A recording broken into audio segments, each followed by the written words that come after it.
हजरत उमर रदी अल्लाह ताली अन्हा एक निहायत नाजुक वक्त में मुसलमानों के दूसरे खलीफा बने, क्योंकि इसी जमाने में मुसलमान दुनिया की दो सबसे बड़ी सुपर पावर्स रूम और फारिस से एक ही वक्त में लड़ रहे थे। इन तीनों सल्तनतों में फर्क ये था कि रोमी सल्तनत पिछले 1000 साल से दुनिया की सबसे बड़ी ताकत थी और फारसी सल्तनत भी तकरीबन 800 साल से दूसरी बड़ी सुपर पावर समझी जाती थी। और उन दोनों से एक ही वक्त में कौन लड़ रहा था? मदीना की रियासत, जो उन सब के मुकाबले में सिर्फ चंद साल पहले ही वजूद में आई थी। लेकिन उन हालात से डरने के बजाय हजरत उम्र और दूसरे सहाबा ने पहले खलीफा हजरत अबू बकर रजी अल्लाह इन्हा को रसूल अल्लाह के पहलू में दफन किया, जिसके बाद पहली बार हजरत उम्र मुसलमानों के खलीफा बने। जब रसूल अल्लाह जिंदा थे तो लोग उन्हें रसूल अल्लाह के लक़ब से पुकारते थे, मगर आपकी वफात के बाद लोग कन्फ्यूज हो गए कि अब हजरत अबू बकर के लिए कौन सा उन्वान इस्तेमाल किया जाए। हजरत अबू बकर रजी अल्लाह अन्हा ने कैसर और किसरी जैसे बादशाहों के अलकाब छोड़कर खलीफा का लक़ब चुना और हजरत अबू बकर के बाद हजरत उम्र ने अपने लिए आमिर अल मोमिनीन का लक़ब मुंतखब किया। जब हजरत उम्र खलीफा बने तो मुसलमानों की एक बड़ी फौज खालिद बिन वलीद की क़ियादत में रूमी सल्तनत के खिलाफ लड़ रही थी और एक दूसरी छोटी फौज फारसी सल्तनत में मौजूद थी। लेकिन हजरत उम्र को रोमियों की फौज से ज्यादा फारिस की फिक्र थी, क्योंकि वहां खालिद बिन वलीद जैसा अजीम जर्नील मौजूद नहीं था।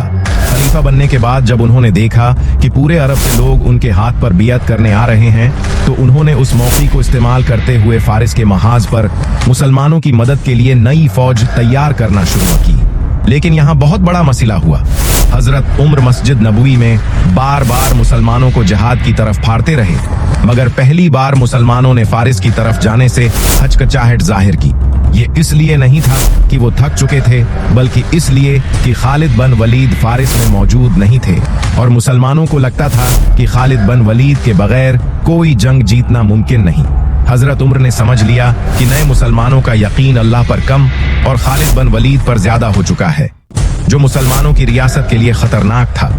3 दिन बाद एक मुसलमान अबू अबीद खड़े हुए, जो सहाबी भी नहीं थे, और कहा कि वो जहाद के लिए तैयार हैं। आहिस्ता आहिस्ता और लोग भी आगे आए। हजरत उम्र ने 1000 की फौज तैयार की और अबू अबीद को उसका कमांडर बनाकर फारिस की तरफ भेज दिया। ये बहुत बड़ा रसक था, क्योंकि अगर ये फौज हार जाती तो शायद मुसलमान कभी दोबारा बगैर खालिद बिन वलीद के जंग न लड़ते, और ऐसा ही हुआ। ये फौज अभी रास्ते में ही थी, जबकि इधर शाम में खालिद बिन वलीद की क़ियादत में मुसलमान दिमश्क का मुहासरा किए हुए थे। दिमश्क इस दूर की सबसे बड़ी और अहम शहर था, जिसे जन्तुल शाम कहा जाता था। ये सारा इलाका मुसलमानों के हाथ आने के करीब था। एक आदमी ने आकर खालिद बिन वलीद को खबर दी कि शहर के गवर्नर के घर बेटा पैदा हुआ है और जश्न में सब रूमी सिपाही शराब पीकर बेहोश होंगे। खालिद बिन वलीद चंद सहाबा के साथ दीवार फलांग कर अंदर घुस गए और अंदर से दरवाजा खोल दिया। यूं मुसलमान मशरकी समत से शहर में दाखिल हो गए। शहर के दूसरे हिस्से में मौजूद रोमी जनरल ने मुसलमानों के दूसरे कमांडर अबू अबीदा बिन उल जराह को सुलह की पेशकश की कि अगर मुसलमान माले गनीमत नहीं लेंगे तो वो शहर हवाले कर देगा। अबू अबीदा को यह मालूम नहीं था कि खालिद बिन वलीद शहर के अंदर दाखिल हो चुके हैं, चुनांचा उन्होंने ये पेशकश कबूल कर ली।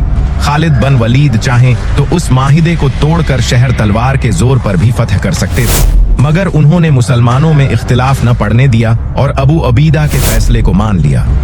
यूं दिमश्क बगैर खूनरेजी के मुसलमानों के हाथ आ गया। दूसरी तरफ फारिस में अबू अबीद की फौज पहुंच चुकी थी।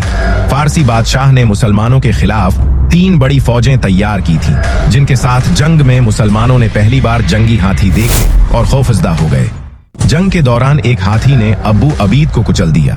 ये तारीख में पहली बार हुआ कि मुसलमानों का जर्नील मैदान जंग में शहीद हुआ हो। मुसलमान पीछे हटने लगे। जब वो पल तक पहुंचे तो देखा कि पल टूटा हुआ है। 6000 मुसलमान शहीद हो गए और सिर्फ 3000 पल उबूर कर सके। ये हजरत उम्र की खिलाफत की पहली